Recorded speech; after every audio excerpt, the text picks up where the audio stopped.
Boa noite, queridos irmãos.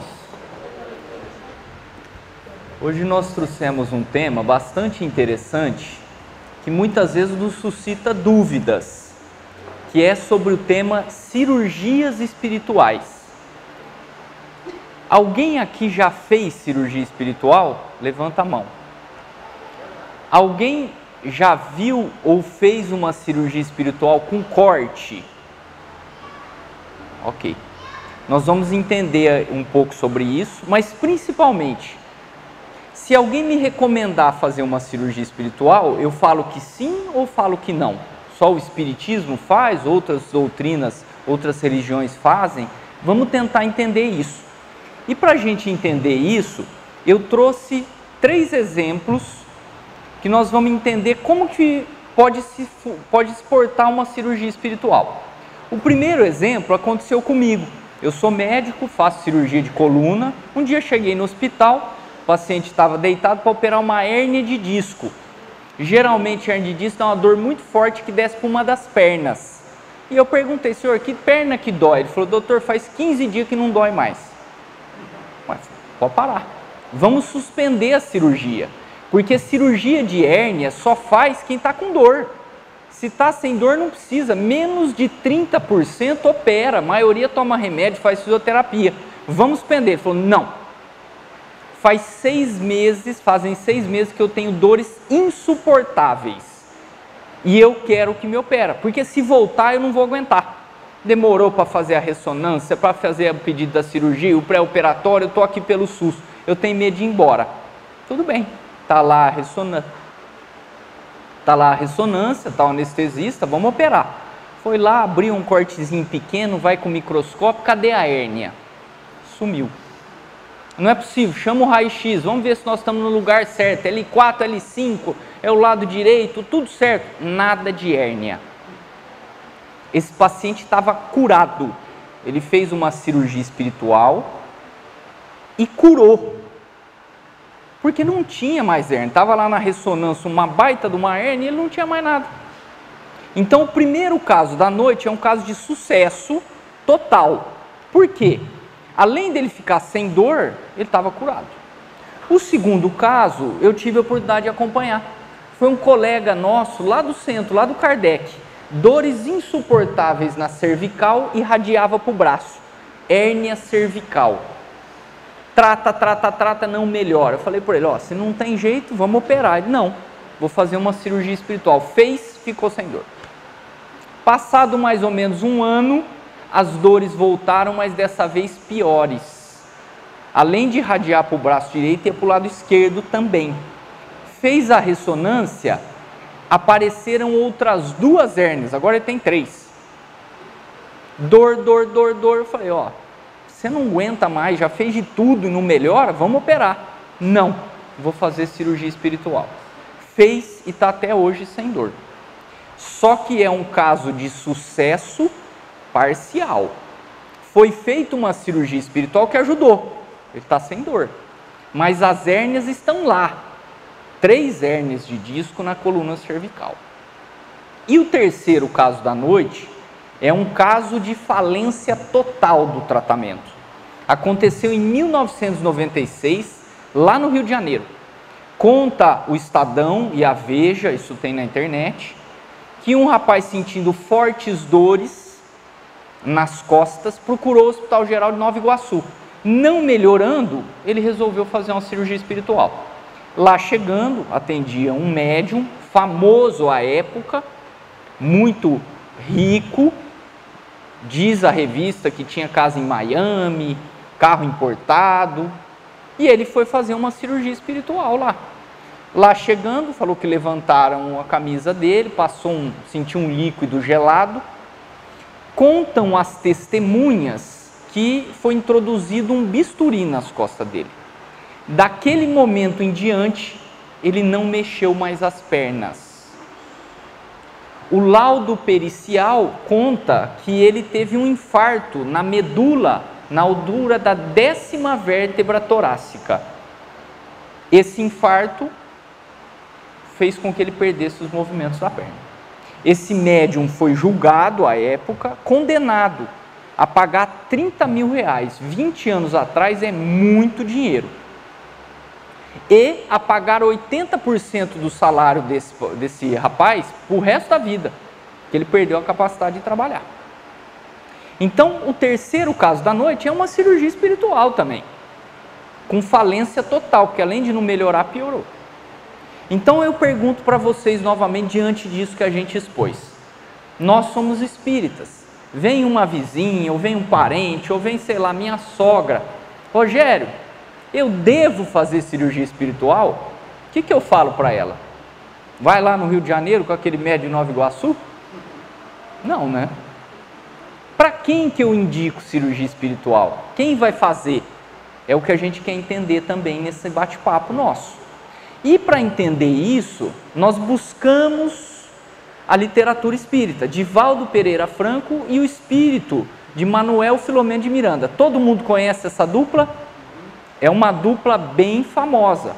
O Manuel Filomeno de Miranda desencarnou e é um profundo estudioso das obsessões, que é quando um espírito desencarnado vem para perturbar alguém que está encarnado. E é a equipe do Dr. Bezerra de Menezes, a equipe do Manuel Filomeno de Miranda, foi chamada num centro de uma grande capital brasileira. Lá estavam se privilegiando os tratamentos de cura de mediunidade aos verdadeiros valores espíritas. Assim que o Manuel Filomeno de Miranda chegou, ele percebeu a atmosfera carregada de baixos fluidos negativos. A fila, que era grande, os auxiliares do médium cobravam uma ficha justificando que as cirurgias eram caras, que usavam materiais, e era justo que quem estava sendo tratado ajudasse a pagar o tratamento. Quem fazia as curas era o médium Davi. Comprometido em outras encarnações, o Davi veio à Terra com o propósito espírita de ajudar as pessoas sem cobrar nada, para reparar os erros do passado. Então recebeu a mediunidade de cura e ali ele fazia as curas. Com o passar do tempo, ele ficou muito famoso. E por um processo de autoexaltação, de egoísmo, ele caiu em obsessão, baseado na sua moral, distúrbios da sexualidade e o alcoolismo. Esse era um médium que fazia as curas. Quem curava para ele, quem era o médico espiritual, era o Dr. Hermann Grass, um famoso médico da Primeira Guerra Mundial, hábil cirurgião, mas que durante a encarnação retrógrada cometeu abortos. Quando ele desencarnou em péssima condição. Aqueles espíritos que ele causou o aborto vieram perseguir e ele foi direto para o umbral. Quando ele conseguiu se reequilibrar, o Dr. Hermann combinou com o Davi: Davi, você volta como médium de cura e eu vou fazer as curas aqui do plano espiritual. E assim era. Assim que o Davi entrou, o Dr. Hermann já incorporou ele, o médico alemão, e mandou que chamasse o primeiro paciente. Devido à baixa vibração do local, conta o Manuel Filomeno de Miranda, que só naquele instante os amigos espirituais conseguiram estabelecer as defesas necessárias à cirurgia. Então ele conta que ligaram uma luz como se fosse um laser e distenderam telas magnéticas que fariam a proteção das cirurgias. Aquilo equivaleria a 3 coisas. Primeiro, hemostasia, corta e não sangra. Segundo, analgesia, corta e não tem dor, não faz anestesia. E a terceira, a asepsia, tudo sem esterilizar, sem lavar a mão e não pega infecção. Então ele conta que a defesa espiritual é que proporcionava o sucesso da cirurgia nesse aspecto. Logo que incorporou, ele já chamou a primeira paciente. E o Manuel Filomeno de Miranda, pela visão espiritual, junto com o Dr. Hermann, percebeu que se tratava de um nódulo na mama, superficial e fácil de tirar. E aquilo facultaria ao Dr. Hermann uma grande atuação cirúrgica. E assim eram as cirurgias do Dr. Hermann. Cheio de gritos, risadas, espalhafatoso, jogava secreções na parede. Um grande fanfarrão. Ele chamou a primeira paciente, fez um corte com o bisturi, com a mão mesmo, habilmente, ele foi lá, tirou aquele nódulo. Colocou ali em cima da mesa, com as próprias mãos ele fechou a ferida, esparadrapou e passou uma faixa. Pegou aquele nódulo, entregou para ela e disse: vai, leva para o patologista para provar que eu te curei. E assim foram outras 80 cirurgias na noite. Nenhuma de grande dificuldade, embora fossem possíveis. E a maioria, maiores tentames do que cura verdadeira da pessoa que estava recebendo. Acabada a sessão, Filomeno de Miranda foi acompanhar o Davi. À época, o Davi era casado e tinha 2 filhos. E eles foram fazer uma farta refeição num chique hotel da cidade, acompanhado daqueles pessoas encarnadas bajuladoras, que ficavam ali cheias de dedos com eles, e também de espíritos brincalhões e afins da parte do alcoolismo e da sexualidade. E ali o Davi terminou a noite, a triste noite, aos beijos com outras 2 moças alcoolizadas. Essa é a história do Davi, o médium de cura. Para a gente adiantar um pouco a história do livro, mas vale a pena ler Trilhas da Libertação, de Valdo Pereira Franco. O Davi passou por um processo de desobsessão. O que é isso? Durante o sono, a equipe lá espiritual recolhia o espírito dele, colocava lá junto com o Dr. Hermann e conversava: Davi, não foi isso que você combinou, Davi. Você recebeu esse dom para ajudar as pessoas, o pobre, o rico. Você recebeu esse dom para seguir os preceitos espíritas, da doutrina espírita, mas você não está fazendo isso. Mas o Davi foi irredutível. Não teve processo de obsessão que tirasse o Davi dos vícios, da ganância, do dinheiro, da vida fácil, do alcoolismo. O Dr. Hermann, que era espírito, mudou de postura. O Dr. Hermann entendeu que ele estava errado. Não precisava falar que ele era bom, não precisava ter aquela festa toda para fazer cirurgia, nada daquilo. Ele poderia curar humildemente, como Jesus curava. E ele mudou de postura. E ele chamava a atenção do Davi, mas não teve jeito. Então, a diretoria do centro espírita convidou o Davi a se retirar, pois ele não seguia os preceitos espíritas. E o Davi ficou muito bravo, porque o centro era lotado, vinha caravana de ônibus de fora para curar com ele. E ele não teve dúvida. Ele abriu o próprio centro de cura. E aí os problemas começaram a surgir, porque não tinha proteção espiritual. Começaram a ter cirurgias com dor, pouca cura ou nenhuma. Chegou uma época, para vocês perceberem a sintonia espiritual, o Dr. Hermann não conseguia mais incorporar o Davi. E espíritos brincalhões incorporavam o médium, imitavam o trejeito do médico alemão, o jeito de andar, o vozeirão, o sotaque alemão, para fingir que era um médico espiritual. Olha o perigo disso. O tempo foi passando, Davi não melhorava, e uma noite ele já se sentia perseguido, até pelo processo de obsessão, ele andava armado. E numa briga, um rapaz o agrediu e ele não teve dúvida, tirou o revólver. A hora que ele foi atirar, ele sofreu um infarto fulminante e terminou ali a triste existência do médium. Conta no livro que isso foi para o bem dele e por méritos que ele teve de ter ajudado tanta gente. Mas ele acabou a existência sem ser um homicida. Então ele foi ajudado, porque além de agir mal, ele seria também um assassino. Bom, essa é a história do médium Davi, tá? Contada nesse livro Trilhas da Libertação. Primeira pergunta que eu faço para vocês: Existe cirurgia espiritual? Sim. O Divaldo é um baita de um médium, podemos confiar nele. E o Manuel Filomeno de Miranda está falando, tiraram lá um tumor da mama da mulher, ficou curada. Então, existe cirurgia espiritual. Segunda pergunta da noite. Como o Espiritismo explica uma cirurgia espiritual? É simples. Nós sabemos que existe 3 coisas no universo: Deus, Espírito, esses 2 poucos conhecidos por nós, e a matéria. A matéria tem de 2 tipos: a matéria bruta, que é essa nossa, e uma matéria etérea, uma matéria mais pura, que é a matéria espiritual.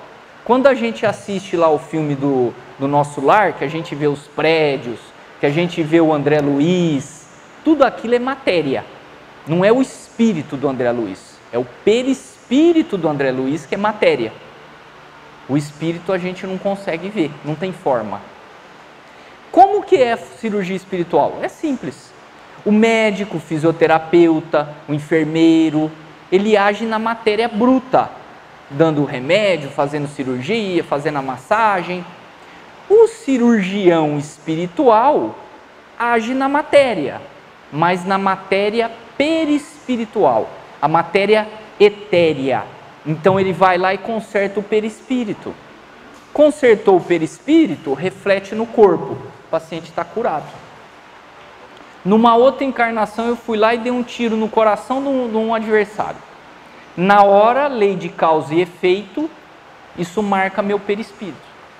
Desencarnei, consciência pesada, eu vou reencarnar.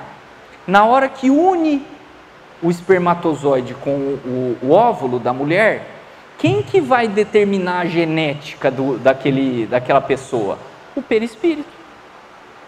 É esse perispírito que é o fio condutor da nossa genética. Nós somos bonito, feio, gordo, magro, legal, chato, pelo nosso perispírito. Se esse espírito está sujo na parte cardíaca, 40, 50 anos de idade, problema no coração. Gente, não é porque eu tenho problema de coração que eu dei um tiro no coração de alguém. É só um exemplo. Mas as nossas doenças refletem o nosso perispírito.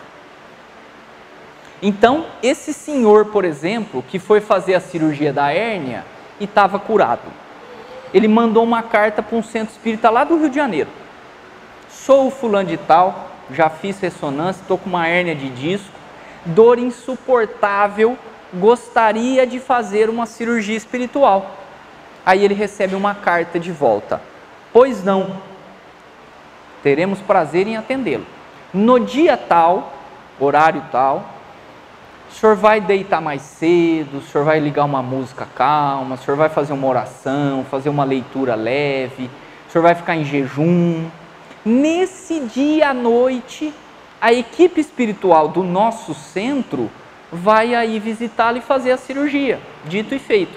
No outro dia ele acorda com um pouquinho de dor, às vezes tem algum sintoma, operaram o perispírito dele, refletiu no corpo, ficou curado. Está entendido isso, gente? Alguma dúvida? E essa cirurgia que corta? Faz um corte, vai lá com a mão. Não sei se vocês já viram o João de Deus lá em Abadiana, é muito famoso. Tem vídeo na internet. Ele pega lá uma pinça desse tamanho, enfia dentro do nariz, a pessoa não sente nada. Né? Não sente nada. Cirurgia com corte. E essa cirurgia com corte? Como que o Espiritismo explica? Isso é na matéria bruta ou lá na matéria etérea perispiritual? O que vocês me falam? Na matéria bruta, cortou aqui mesmo. Nós estamos vendo, mexeu lá. Né? E como que o Espiritismo explica? Através de uma substância que chama-se ectoplasma. Essa substância, dotada de princípios elétricos e magnéticos, ela está entre a nossa matéria bruta e a matéria etérea espiritual. O médium de cura, o médium de efeitos especiais, consegue manipular essa energia. Por exemplo, quem faz materialização.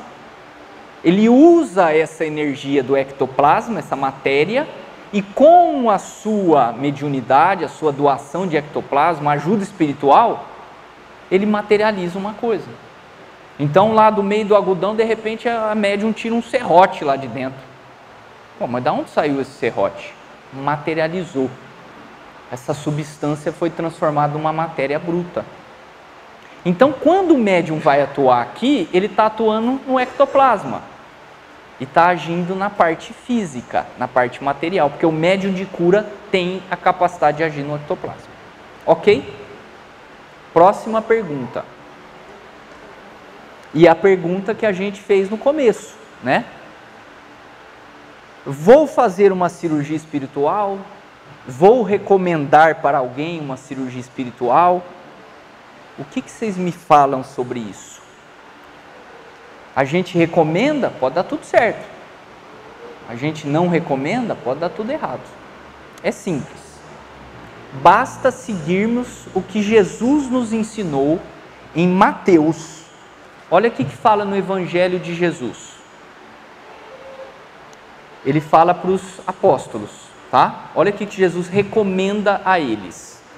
Curai os enfermos, ressuscitai os mortos, limpai os leprosos, expulsai os demônios, de graça recebeste, de graça dai. A mediunidade é um dom divino. É diferente do profissional da saúde que fez o treinamento, que investiu na carreira. O médium, ele recebeu esse dom de Deus. Ele não pode cobrar por isso. Uma vez que está tendo cobrança, está se favorecendo as coisas materiais. Há os princípios espirituais. Jesus não cobrou de ninguém para aquelas curas que ele fazia. Os apóstolos não cobravam nada. O médium de cura, ele não pode cobrar. Pode dar certa cirurgia, como a gente viu, tirou o nódulo da mama mesmo cobrando. Mas a chance de dar errado é muito grande. Porque se eu estou favorecendo a matéria, eu estou deixando de lado os princípios espirituais. Sempre que eu, no meu dia a dia, preferir o material, eu vou estar esquecendo de Jesus, o espiritual. E aí a chance de dar errado é grande. Então eu vou lá num determinado centro. Olha, aqui no centro, vem, faz a cirurgia, tudo de graça. Se você puder doar uma cesta básica, se você puder doar um pacote de fralda, vai ajudar a instituição que a gente ajuda. Sem problema. Ninguém vai vender pacote de fralda para comprar carro importado. Agora, eu vou lá no centro, faço uma cirurgia espiritual. E aí vem o pessoal e fala, olha, agora em casa você vai tomar essas cápsulas aqui. E aí você vai voltar daqui 2 meses que nós vamos ver como que você está, às vezes repetir a cirurgia. Essa cápsula, se você não quiser pagar nada, pode levar. Mas a gente está vendendo por R$10 para ajudar a casa aí. Aí eu vou lá e dou R$10. Vem o outro e dá 100. Vem uma Oprah lá, que é a atriz lá americana que veio tratar aqui, que ganha 6 milhões de reais por mês. Para ela dar 500 mil não é nada, se ela receber uma bênção. Então, envolver o dinheiro, nós temos que ficar com a orelha em pé. Agora, se no centro espírita ou lá no centro de cura não envolve dinheiro, eu já fico mais tranquilo. E a outra questão para saber se a cirurgia é boa ou não, para a gente recomendar, é saber o calibre do médium. Qual que era o perfil do Davi? Péssimo. Né? Cara cheio de arrogância, egoísta, né? Voltado para o dinheiro, pode ter problema. Agora, é um médium que a gente conhece, uma pessoa simples, uma pessoa humilde, está ali para ajudar as pessoas, a chance de dar certo e a chance de não ter problema é muito grande. E aí a gente pode seguir isso. Cirurgia espiritual não precisa ser feita só em centro espírita. Qualquer médium de cura pode fazer, né? Mas o que o Espiritismo fala sobre cirurgia espiritual? Allan Kardec, lá nos 5 livros, nada. Divaldo Pereira Franco, não devemos transformar a casa espírita em consultório médico. Aqui nós estamos para valorizar os verdadeiros exponentes espíritas, que é a melhora pessoal, a evolução da alma. Marlene Nobre, uma médica, presidente da Associação Espírita há muitos anos, ela fala, olha, o centro tem várias maneiras de curar, através de energia. O passe é uma forma de atuar no perispírito. A água fluidificada. Não somos contra a cirurgia espiritual, mas somos radicalmente contra cirurgia com corte, porque pode dar problema. Se dá certo sem corte, para que eu vou me arriscar fazendo um corte? E o Espiritismo, meus queridos irmãos, ele fala assim para a gente, as doenças são falhas morais, defeitos que nós temos, que aparecem na nossa vida. E tem uma função fundamental, que a gente aprenda alguma coisa e mude o jeito de ser. É isso que o Espiritismo fala sobre doença. Então, se eu sou lá, uma pessoa esportista, se eu sou um atleta, se eu sou querido no meu trabalho, se eu sou querido na minha família e sou um atleta e de repente eu sofro um acidente e perco uma perna. Estou vivendo, estou tocando a minha vida, mas não aceito essa limitação. Não sou mais o mesmo. As pessoas me veem de uma maneira diferente. Estou limitado nas coisas que eu faço. Não aceito essa doença. E fico sofrendo com isso. Quando que eu vou ficar curado de uma doença? Quando eu não tiver mais necessidade da doença. Eu aprendi alguma coisa com ela. Então a pessoa que tem diabetes, nossa, minha vizinha lá, obesa, come de tudo e não tem nada. Eu aqui sempre fiz exercício, estou com diabetes, tenho que tomar remédio, não posso comer. Não aceito a doença. Então a doença vai ficar comigo até que eu aprenda a mudar o jeito de ser. Então o Espiritismo nos conta, meus irmãos, que nós precisamos aceitar as nossas dificuldades. Se eu aceitar essa dificuldade e superá-la, eu vou ficar curado dos meus problemas. Ah, quer dizer que se vem uma doença, eu tenho que aceitar e tocar desse jeito, não preciso me tratar? Não, não é isso. Se eu tiver uma doença e não for atrás de tratamento, eu sou um suicida. Eu vou no médico, eu vou na fisioterapia, tiver que tomar remédio, vou tomar. Se tiver que fazer cirurgia espiritual, eu vou fazer tudo para tratar a doença. Mas eu não posso ter a minha mente voltada só na cura da doença. Então eu vou fazer minha oração. Senhor, pelo amor de Deus, me cura disso. Não aguento mais, eu estou fazendo de tudo, eu estou fazendo tratamento, eu vou no centro, tomo passe, pelo amor de Deus, me cura. Está errado. O que eu tenho que pedir para Deus quando eu tenho uma doença? Senhor, me dá força para continuar lutando contra isso. Me dá força para ter essa doença e dar conta de trabalhar, de cuidar da minha família. Me dê humildade para aceitar essa minha limitação, essa perna que eu não tenho.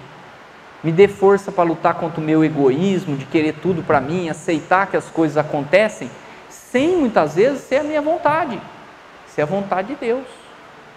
Aí eu vou aprender o que eu estou precisando. E assim é tudo na vida. Perdi um parente, perdi um esposo, perdi um filho, é doloroso, a gente passa por um período difícil, mas nós temos que aceitar. Quem chamou ele lá foi Deus. Eu não posso, pelo meu egoísmo, querer ele aqui do meu lado. Eu tenho que aceitar. É uma determinação de Deus. Então, se eu trabalhar o meu egoísmo de querer aquela pessoa para mim, do meu lado, eu vou sofrer menos e eu vou aproveitar essa prova que Deus me deu. A gente vê isso muito no trabalho. Nós estamos lá trabalhando e o patrão está dando corda para outro. Eu trabalho mais e ele dá aumento para o outro. Eu faço tudo, o outro falta e recebo o mesmo ordenado, eu ganho menos. E vivo reclamando e criticando, chego para uma amiga, falo mal do meu patrão. Estou passando por uma prova e não estou aprendendo. Se eu tenho dificuldade no trabalho, tudo bem, posso até procurar outro, mas enquanto eu estou nesse, eu tenho que aceitar. É o que Deus quer para mim, é que eu faço o que eu estou fazendo agora. Eu posso tentar mudar, vou fazer um curso, vou tentar outro emprego, mas enquanto eu estiver nesse emprego, eu tenho que mudar minha postura. Eu tenho que aceitar e trabalhar com afinco, de bom gosto, com alegria, porque aí eu vou estar crescendo espiritualmente. Olha o exemplo do Chico Xavier. O Chico Xavier tinha uma doença na visão, na vista, usava aqueles óculos escuros de muito tempo.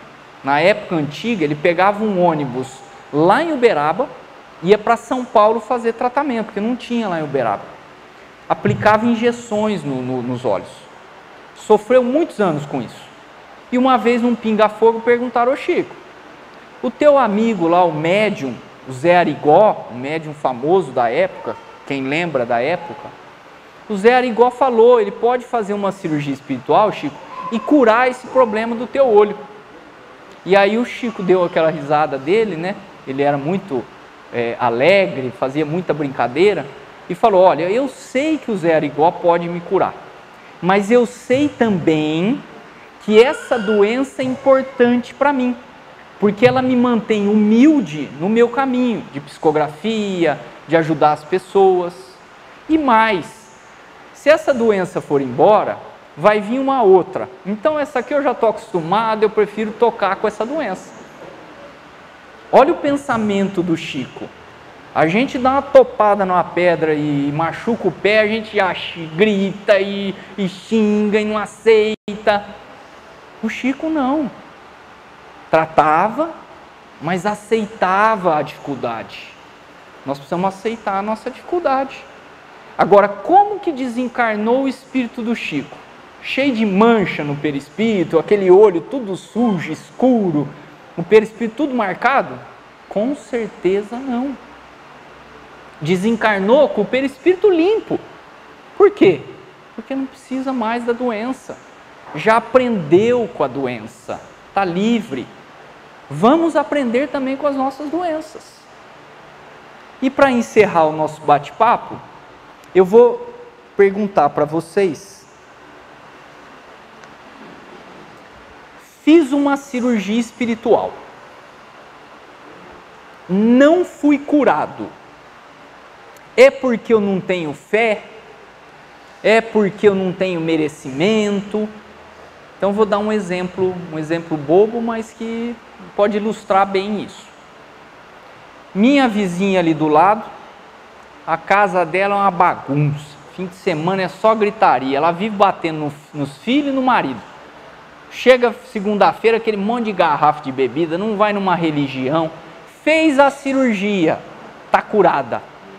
Eu que vou no centro, que tomo passe, que faço estudo, que tenho fé, fiz a mesma cirurgia e não fui curado. Como é que pode um negócio desse? Merecimento não é, porque aquilo lá está uma bagunça.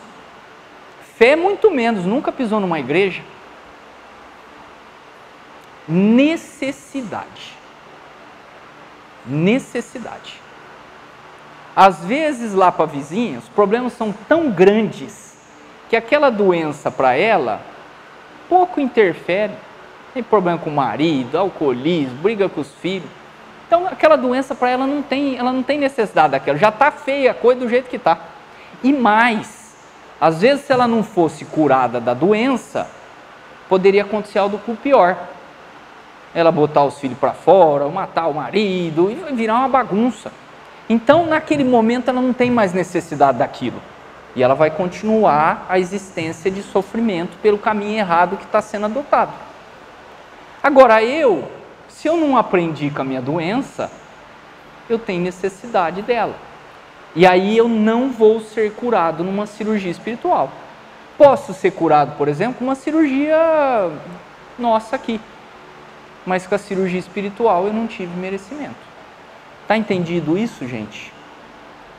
E para encerrar, para a gente entender a importância da nossa reforma íntima, eu vou falar para vocês um exemplo de criança. Eu vou colocar aqui do lado um prato com arroz, feijão, uma salada, legume. E do outro lado eu vou colocar um sorvete com marshmallow, aquela cobertura colorida, aqueles coisinhas que põe em cima. E vou chamar uma criança de 5 anos. E falo: qual que você prefere, esse ou esse? Qual que a criança vai querer? No café da manhã, almoço e jantar. Ela não vai nem ligar para a comida. Ela só vai querer o sorvete. E aí o que a gente fala? Filho querido, calma, paciência. Primeiro come o salgado. Você vai crescer, ficar forte, você vai ter energia para estudar, para se desenvolver, para trabalhar. Então, filho, come primeiro o salgado e depois você vai receber o doce. Geralmente a gente nem mostra o doce, não é assim? E Deus faz a mesma coisa com a gente. Quando a gente está lá na solidão, no sofrimento, no desespero, por a perda de um ente, por a perda do trabalho, por uma doença que está incapacitando, quando a gente está no auge do desespero, Deus vem para a gente e fala: paciência, filho, calma, aceita o teu problema, aceita a tua dificuldade, come a comida salgada, você vai crescer, teu espírito vai desenvolver, tua moral vai melhorar, você vai evoluir. E quando você estiver grande espiritualmente, eu vou te chamar ao meu lado no plano espiritual. Muito obrigado a todos pela atenção, uma boa noite.